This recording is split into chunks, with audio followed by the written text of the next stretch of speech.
Hello दोस्तों, आप सभी का मेरे यूट्यूब चैनल पर स्वागत है। दोस्तों, मैं आज आपको बताऊंगा कि अन्नपूर्णा योजना का फॉर्म कैसे भरेंगे। और ये 11 पेज का फॉर्म है। घबराने की ज़रूरत नहीं है, मैं बिल्कुल हिंदी में स्पष्ट रूप से समझाऊंगा आपको ये फॉर्म कैसे आपको फिल करना है। तो फॉर्म फिल करने के लिए दोस्तों, सबसे पहले आपको ये फॉर्म डाउनलोड कर लेना है। मैंने डिस्क्रिप्शन में लिंक डाल रखी है, वहाँ से डायरेक्ट आप डाउनलोड कर सकते हैं। और फॉर्म कैसे फिल करना है वो मैं आपको सारी इसमें समझाऊंगा कैसे फॉर्म को फिल किया जाएगा। सबसे पहले आप नंबर 1 वाले में देख सकते हैं, name of head of family, यानी कि आपको यहाँ पे जो फैमिली के हेड ऑफ हैं उनका नाम फिल करना है। ठीक है। अब नाम फिल करने के लिए देखो, मैं आपको पूरी स्टेप यहाँ से समझाऊंगा कैसे करके फिल करना है, कौन से कॉलम में आपको फिल करना है।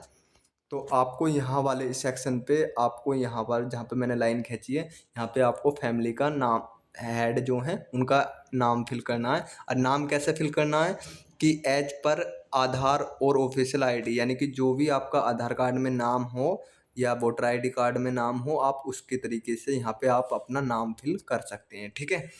उसके बाद दूसरे वाले कॉलम में आपको क्या फिल करना है, दूसरे वाले कॉलम में आपको डेट ऑफ बर्थ फिल करनी है। जो भी उनकी जन्म तिथि है वो यहाँ पे इस वाले कॉलम में फिल कर लेना है। ठीक है। कैसे करना है, जो भी आपके पहले शुरू में अपनी तारीख लिखना है, फिर उसके बाद महीना लिखना है, फिर उसके बाद उनके सन लिखना है, कौन सी सन में जन्म हुआ था। नंबर तीसरे पाते हैं हेड ऑफ फैमिली। नंबर 3 में दोस्तों आपको फिल करना है हेड ऑफ फैमिली की मतलब जेंडर क्या है। तो आप जो भी उनका मेल है तो मेल पे टिक करना है, और फीमेल है तो फीमेल पे टिक करना है। ठीक है। ये अदर वाला ऑप्शन उनके लिए आता है जो मेल और फीमेल कोई नहीं होते, ट्रांसजेंडर होते हैं। ठीक है।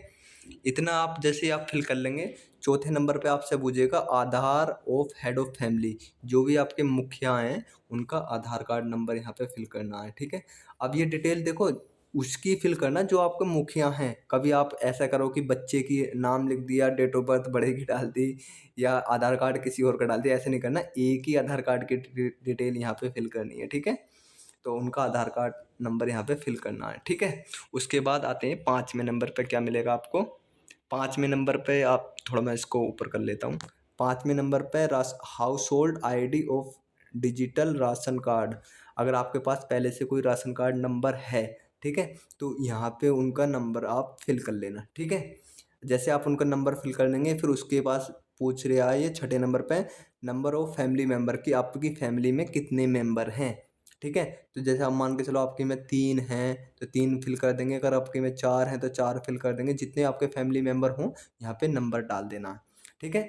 नंबर डालने के बाद यहाँ पे 7वें नंबर पे आपको एड्रेस अपना फिल कर लेना, जहाँ पे आप रहने वाले हो, डिस्ट्रिक्ट क्या है, ब्लॉक क्या, मतलब जो भी है आपको यहाँ पे पूरे में आपको डिटेल फिल कर लेनी है। ठीक है। अब परमानेंट एड्रेस लिखना है यहाँ पे, ये नहीं है कि आप कहीं पे रह रहे हैं वहाँ का एड्रेस फिल कर दो। यहाँ पे आगे भी दिखा रखा है कि सिर्फ परमानेंट एड्रेस ही इसमें फिल करना है। ठीक है। फिर उसके बाद 8वें नंबर पे यहाँ पे जो है कॉन्टैक्ट नंबर आपको यहाँ पे डालना है, यहाँ इस वाले कॉलम में। ठीक है। और यहाँ पे ये कह रहा है कि Aadhaar linked mobile number head of family, यानी कि जो भी आधार कार्ड में मोबाइल नंबर लिंक है ना, यानी किसी भी मेंबर का मोबाइल नंबर लिंक है, तो वही नंबर आप इसमें फिल करना। ठीक है। इतना फिल करने के बाद 9वें नंबर में आता है name, date of birth, gender, relation with head of family, Aadhaar of all members. अब दोस्तों देखो, ये वाला इम्पोर्टेंट है, मैं आपको समझा देता हूँ कि ये कैसे फिल करना है आपको। ठीक है। अब यहाँ पे आप देख सकते हैं कि हेड ऑफ फैमिली के मेंबर की डिटेल देनी है यहाँ सबसे पहले आपको, जिनके नाम से आप फॉर्म भर रहे थे। ठीक है। तो यहाँ पे आपको नियम हेड ऑफ फैमिली की डिटेल दे दी है, और यहाँ अगर आप हेड ऑफ फैमिली से ही कराना चाहते हैं ना अप्लाई, तो आप यहाँ पे टिक लगा देंगे। ठीक है ना। हेड ऑफ फैमिली पे टिक लगा देना। और मेंबर्स जो हैं, अगर आप चाह रहे हो कि भी मेंबर के नाम से हमें ये योजना का अप्लाई करवाना है फार्म, तो आप जो है मेंबर की डिटेल आपको यहाँ पे फिल करनी है। जो भी आपका मेंबर है, जो मेंबर का नाम डाल देंगे, जो भी आपके परिवार में, मतलब जो भी आपका बच्चे का नाम, या अपने के हस्बैंड का नाम, या आपके दादा का नाम, या आपके पिता का, जो भी आपका वो है मेंबर का नाम आपके उसमें यूनिट में आ रहे होंगे राशन कार्ड के में, तो वहाँ पे उनका नाम फिल कर देंगे, डेट ऑफ बर्थ फिल कर देंगे, जेंडर क्या है वो फिल कर देंगे, और हेड ऑफ फैमिली से उनका रिलेशन क्या है, कि मामी है, बुआ है, नाना है, माँ है, दादी है, जो भी आपका रिलेशन है वो रिलेशन भर देंगे, और यहाँ पे उनका आधार कार्ड नंबर फिल कर देंगे। अब मान के चलो आपका हेड ऑफ फैमिली अगर आप इनके नाम से अप्लाई नहीं कराना चाहते, अपने किसी मेंबर के नाम से अप्लाई कराना चाहते हैं, तो मेंबर के सामने यहाँ पे आपको यस पे टिक करना। अगर नहीं कराना ना, सबसे बेस्ट तो यही रहेगा कि आपने सिर्फ हेड ऑफ़ फैमिली वाले पे, जो आपका हेड ऑफ़ फैमिली है, उस पे ही यस लगाना और हेड ऑफ़ फैमिली के नाम पे ही मतलब ये अप्लाई करवाना है, ठीक है? सबसे बेस्ट रहेगा ये आपके लिए। और उसके बाद सभी मेंबर के यहाँ पे डिटेल दे देंगे। यार कुछ बच्चे आपके ऐसे होंगे जो मान सकते हैं कि 5 साल से उम्र कम है उनकी, तो उनका आधार कार्ड तो बना हुआ नहीं है नहीं? तो उस केस में आपको क्या करना है, आपको एक काम करना है कि आप यहाँ पे देख सकते हैं, इन्होंने यहाँ पे लिख भी रखा है कि आधार कार्ड डिटेल में आप ना लिख सकते हैं, NA, ठीक है? इतना कर लेना आपको। और यहाँ पे लेकिन जितने मेंबर आपने ऊपर संख्या लिखी थी, उनकी सबकी डिटेल यहाँ पे फिल करनी है, ठीक है? उसके बाद चलते हैं पेज नंबर दूसरे की तरफ। दूसरे में भी मतलब कुछ में यही सेक्शन है भरा हुआ, तो इसको छोड़ देना। अब आते हैं 10वें नंबर पे, ठीक है? 10वें नंबर पे यहाँ पे आपको बैंक की डिटेल फिल करनी है। हेड ऑफ़ फैमिली की बैंक का नाम जो ऊपर यहाँ पे बैंक का नाम फिल कर देंगे, ठीक है? SBI है या HDFC बैंक है या कोई सी भी बैंक का नाम हो, वो आपको नाम फिल करना है। यहाँ पे अकाउंट नंबर उनका फिल कर लेना और यहाँ पे IFSC कोड फिल कर लेना उनका, ठीक है? और आप मेंबर के भी अगर अकाउंट नंबर फिल करना चाहें तो उनके भी आप फिल कर सकते हैं इन कॉलमों में, ठीक है? और यहाँ पे एक बात और क्लियर बता देता हूँ कि आधार लिंक्ड बैंक अकाउंट होना चाहिए, यानी कि जो आपके बैंक में DBT होनी चाहिए। लिंक करा लेना बैंक में जाके। अगर बैंक नहीं जा पाओ तो मैंने एक वीडियो बना रखी है, वहाँ से जाके आप इसमें मतलब घर बैठे DBT लिंक कर सकते हैं अपनी बैंक में, ठीक है? इतना करने के बाद आप जैसे ये फिल कर देंगे, उसके बाद आपको आना है 11वें नंबर पे, ठीक है? 11वें नंबर पे आपसे पूछ रहा है कि ईपीसी नंबर चाहिए, और जो फैमिली मेंबर का ईपीसी नंबर है ना, वो आपको यहाँ पे फिल करना बहुत ज़रूरी है, ठीक है? और आपको एसी और पार्ट नंबर यानी कि जो भी है ये चीज़ डिटेल इसमें फिल कर लेंगे, उसमें से ईपीसी यानी कि जो आपकी वोटर आईडी कार्ड है वहाँ से देख के, ठीक है? ये चीज़ भरने के बाद अगर आपके फैमिली मेंबर के पास भी किसी की वोटर आईडी कार्ड है तो उनकी भी यहाँ पे डिटेल फिल कर सकते हैं, लेकिन हेड ऑफ़ फैमिली मेंबर की डिटेल्स ज़रूर फिल करने, ठीक है? इतना कुछ आप फिल करने के बाद आपको आ जाना है 12वें नंबर पे, कैटेगरी पे। कैटेगरी आपकी क्या, आप जनरल में आते हो तो यूआर पे सेलेक्ट करना, एससी में आते हो तो एससी में क्लिक करना, और आप ओबीसी में आते हो तो ओबीसी में क्लिक कर लेना, एसटी में क्लिक कर लेना। जो भी आपकी कैटेगरी आती हो आप उसमें आप क्लिक कर लेना, ठीक है? अब चलते हैं सेक्शन बी पे, राशन कार्ड वाले ऑप्शन पे, ठीक है? Do you have a digital ration card, यानी कि आपके पास कोई पहले से राशन कार्ड बना हुआ है? अगर है तो यस कर देंगे, और नहीं है तो आप नो कर देंगे। नो कर देंगे तो फिर आपको फिर डिटेल ये बाकी की चीज़ भरने की ज़रूरत नहीं है। अगर आपके पास है तो आप यस करके, और आपका अंत्योदय राशन कार्ड है या आपका जो है सामान्य राशन कार्ड है जो सबका होता है, उस तरीके से इनमें टिक लगा लेना जो भी आपकी कैटेगरी हो, ठीक है?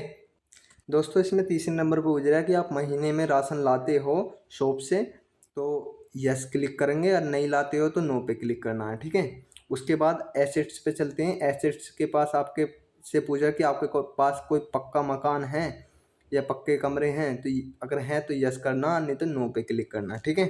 उसके बाद ये पूछ रहा है whether your family owns any land, कि आपके पास कोई ज़मीन या जायदाद है जो आप मतलब खेती बाड़ी करते हो या वगैरह वा, तो आप अगर है तो यस पे क्लिक करेंगे, या नहीं है तो नो पे क्लिक करेंगे, ठीक है? उसके बाद चलते हैं तीसरे नंबर पे, ठीक है? अगर आपके पास ज़मीन है फैमिली के पास तो और उसका रिकॉर्ड जो है आपका ऑनलाइन दिखाता है, तो आपके पास कितनी ज़मीन है वो यहाँ पे डेसिमल्स में लगा के पूरी अपनी डिटेल यहाँ पे फिल कर लेंगे, ठीक है? चौथे नंबर पे आपसे पूछ रहा है कि आपके पास कोई भैया व्हीकल है, यानी कि वाहन है, 4 पहिया वाहन हो गया, 6 पहिया वाहन हो गया, या 2 पहिया वाहन हो गया, यानी कि ये पहली बात तो 4 व्हीलर को ही पूछ रहा है ज़्यादातर, ठीक है? अगर है तो यस क्लिक करेंगे, नहीं है तो नो पे क्लिक करेंगे, ठीक है? अगर है तो भैया आपको यहाँ पे जो है रजिस्ट्रेशन नंबर उसका फिल करना पड़ेगा, ठीक है? और उसके बाद चलते हैं आपके पास, अगर देखो आपके पास जीप है, ट्रैक्टर है, तो उसका मॉडल नंबर जो भी है वो सारा कुछ यहाँ पे लिखना पड़ेगा, आपको डिटेल देनी पड़ेगी। 5वें नंबर पे क्या पूछ रहा है कि आपके पास कोई हेल्थ इंश्योरेंस है, तो अगर है तो यस पे क्लिक करना है, और नहीं है तो नो पे क्लिक करना, ठीक है? और उसके बाद चलते हैं थोड़ा नीचे, यहाँ पे चलते हैं, हाँ, डी वाले ऑप्शन पे। ठीक है, डी वाले ऑप्शन में आपसे क्या पूछ रहा है कि भैया इनकम प्रोफेशन क्या है आपका, कि मेंबर आपके यानी कि कोई मेंबर या खुद आप इनकम टैक्स पे करते हो। अगर पे करते हो तो यस करना, और नहीं करते हो तो नो क्लिक करना। ठीक है, और यहाँ पे पूछ रहा है pan card of family member, कि किसी मतलब अगर फैमिली मेंबर के पास पैन कार्ड नंबर है तो यस पे क्लिक करना, और नहीं है तो नो पे क्लिक करना। और पहली बात तो ये पैन कार्ड तो सभी के पास होता है, तो यहाँ पे पैन कार्ड नंबर फिल मतलब नाम लिख लेना है फैमिली मेंबर का, और यहाँ पे पैन कार्ड नंबर डाल देना। ठीक है, ऐसे मेंबर हैं, जितने भी मेंबर हैं उनका भी मतलब नाम डाल के और पैन कार्ड नंबर फिल कर देना। ठीक है, इतना करने के बाद आपको थोड़ा नीचे आएंगे, नीचे यहाँ पे नेचर ऑफ एम्प्लॉय पे पूछ रहा है ये, कि भैया यहाँ पे कि आपका एम्प्लॉयमेंट, आप जो अगर सरकारी जॉब करते हो वगैरह या कुछ मतलब काम करते हो, हेड ऑफ फैमिली काम करते हैं, तो उनका यहाँ पे डिटेल देनी है। गवर्नमेंट सेक्टर में काम कर रहे हैं तो यस लगाना, और सैलरीड हैं तो यस लगाना, प्राइवेट कर जैसे कहीं पे प्राइवेट जॉब कर रहे हैं, और अगर कोई बिजनेस चलाते हैं तो यस करना। मतलब कुल मिला के इनमें से आप देख लेना कि लेबर हैं तो लेबर पे क्लिक करना। अगर इनमें से आप कोई भी डिटेल अगर दोगे तो आपको नहीं है, यहाँ पे उसके सर्टिफिकेट लगाना ज़रूरी है। ठीक है, और उसके बाद आप चलते हैं, थोड़ा नीचे चले जाएंगे हम। यहाँ पे दोस्तों क्या पूछ रहा है कि क्वालिफिकेशन के बारे में पूछ रहा है कि आप मतलब फैमिली मेम्बर पढ़ा हुआ है या नहीं है। ठीक है दोस्तों, अगर फैमिली मेम्बर पढ़ा हुआ है तो पहले वाले ऑप्शन पे क्लिक करना, और नहीं पढ़ा हुआ है तो सेकंड वाले ऑप्शन पे क्लिक करना है। फैमिली मेम्बर का यहाँ पे नाम जरूर फिल करना। ठीक है, और यहाँ पे ऊपर नहीं है नंबर जरूर डाल देना कि मेंबर कितने पढ़े लिखे हैं, कितने पढ़े लिखे नहीं हैं। ठीक है, इतना कुछ आप फिल करने के बाद आपको फिर जो है लास्ट में ऑप्शन में आना है, थोड़ा नीचे करके।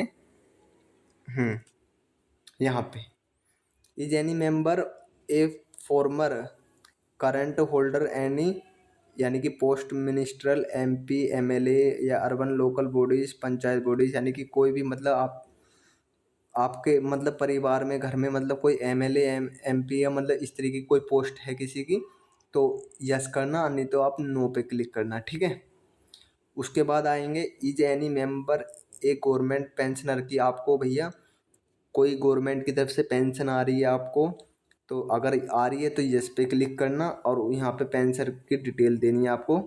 अगर नहीं है तो नो पे क्लिक करना। ये पूरे मेंबर की भी है, अगर किसी मेंबर की आ रही है तो उसकी भी डिटेल देनी पड़ेगी। नंबर 7 पे आएगा कि आपके आपके पास कोई जीएसटी है, तो अगर आपके ये तो टैक्स की मैटर है, तो आप अगर है तो यस क्लिक करेंगे, और नहीं है तो नो पे क्लिक करेंगे। ठीक है, अगर है तो जीएसटी नंबर आपको देना दिखाना पड़ेगा इसमें। ठीक है, यहाँ पे जीएसटी नंबर आप लिख लेंगे। ठीक है, इसके नीचे, और टोटल एनुअल इनकम, यानी कि आपसे पूरे मतलब सालाना है कि इनकम पूछ रहा है डिजिट में, आपको यहाँ पे इनकम सर्टिफिकेट में से आप अपनी जो है सालाना इनकम यहाँ पे लिख देनी है। ठीक है, तो कुल मिला के आपको आप देख लेना जो इनकम सर्टिफिकेट बनवा रखा होगा उसमें से आपको यहाँ से लिख देख के लिखनी है। ठीक, उसके बाद चलते हैं अदर आइडेंटिफाई डॉक्यूमेंट पे। ठीक है, अगर कस्टमर के यानी कि अगर आपके पास कोई कोई और डॉक्यूमेंट है, प्रूफ है, तो आप उसको यहाँ पे फिल कर सकते हैं। जैसे हेड ऑफ फैमिली का यहाँ पे नाम डाल देंगे, नोट एप्लीकेबल या अप्लाइड इफ एप्लीकेशन नंबर, कोई अगर आपका बन रहा डॉक्यूमेंट या कोई सर्टिफिकेट है आपका सरकारी बना हुआ तो इशू हो या पड़ा, तो आप यहाँ पे टिक करके उसका सर्टिफिकेट नंबर फिल कर देंगे। ठीक है, ये हो गया जैसे वोटर आईडी कार्ड हो गया, या आपके जो है कोई भी अदर डॉक्यूमेंट हो जिससे मतलब आइडेंटिफाई किया जा सकता है। ठीक है, आप देख लेना आपके उधर कौन सा चलता है।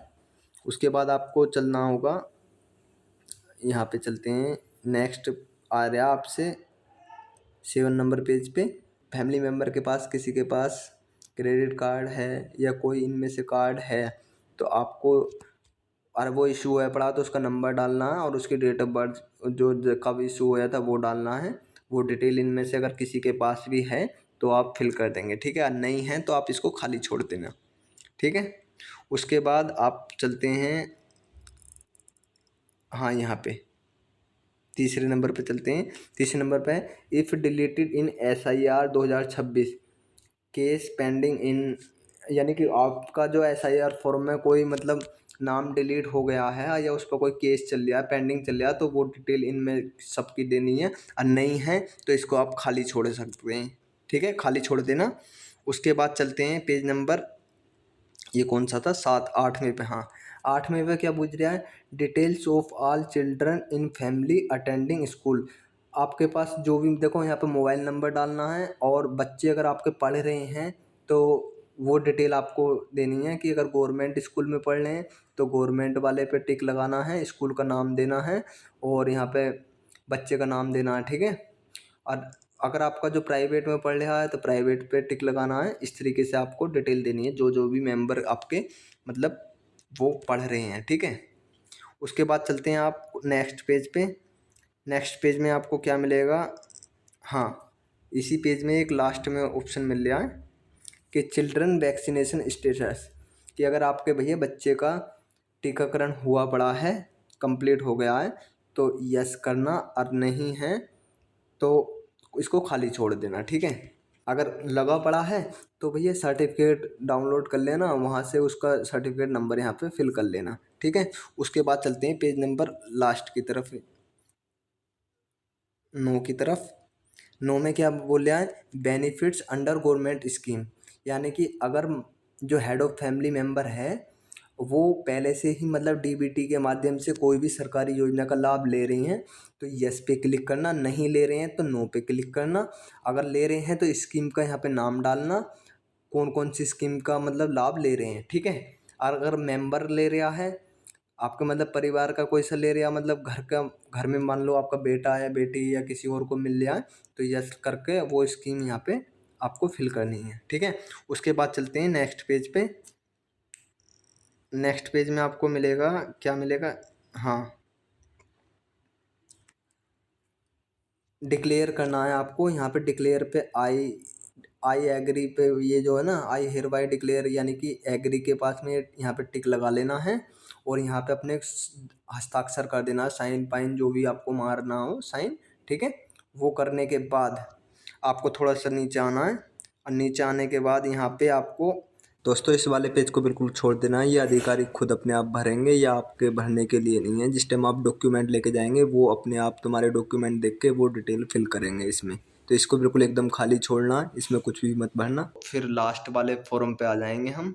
यहाँ पे आपको डेट लिख लेनी है और कहाँ से आप फॉर्म डाल रहे हैं, मतलब अपने गाँव का नाम फिल कर लेना, यहाँ पे हस्ताक्षर मारना, नाम लिख देना। ठीक है, ये चीज़ें फिल करने के बाद आपको ये फॉर्म को अपने मतलब अधिकारी को सबमिट करना है, जहाँ पे कैंप लग रहे हों या फिर आपके तहसील में या फिर ब्लॉक में जहाँ पे भी फॉर्म सबमिट हो रहे हों, वहाँ पे आप इस फॉर्म को सबमिट कर देंगे। आई होप ये आपको वीडियो समझ में आ गई होगी। अगर वीडियो समझ में आ गई होगी तो वीडियो को एक प्यारा सा लाइक ज़रूर कर दें और हमारे चैनल को सब्सक्राइब कर लें। आगे कोई भी योजना आएगी तो मैं आपको अपडेट देता रहूँगा।